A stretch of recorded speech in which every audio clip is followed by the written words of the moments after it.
Handicapping the VP field. That's what we'll talk about today. I hope that Romney doesn't select a candidate until the convention, because the convention is the most important event that a campaign can have. Typically, you gain 10 points nationally as a result of a convention. And we have a big advantage this year, which is that nobody's going to watch the Democratic convention. First of all, there's no drama, there's no excitement, and it also coincides with the opening of the football season. And they'll have to compete against the Giants and the Cowboys. That's a tough act to compete with. And if Romney doesn't name his VP until during the convention, he'll get a lot of people watching. But let's go through the choices. My own personal choice has been and remains Marco Rubio. Hispanics, Florida, and a very solid, articulate, charismatic conservative. But the Romney vetters are very risk-averse, and that's how you have to be in choosing a vice president. You don't imagine the possibilities, you imagine the negative potential, the possibility of disaster. And that looms very, very much in the minds of anyone choosing a VP candidate. And Rubio has had some brushes with scandal. One of his closest friends, David Rivera, congressman from South Florida, is under investigation, and very seriously so, for living off a party credit card for 10 years.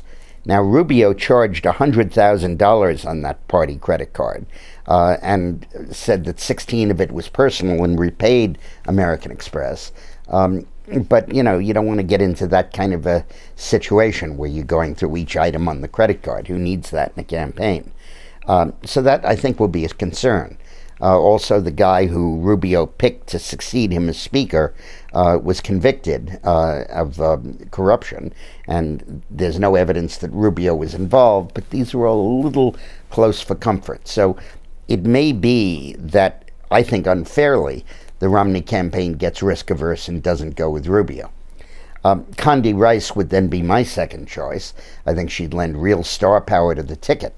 The problem is that she is, quote, moderately pro-choice, and Romney promised twice in debates not to name a VP candidate who is pro-choice. So that might be hard for him to do.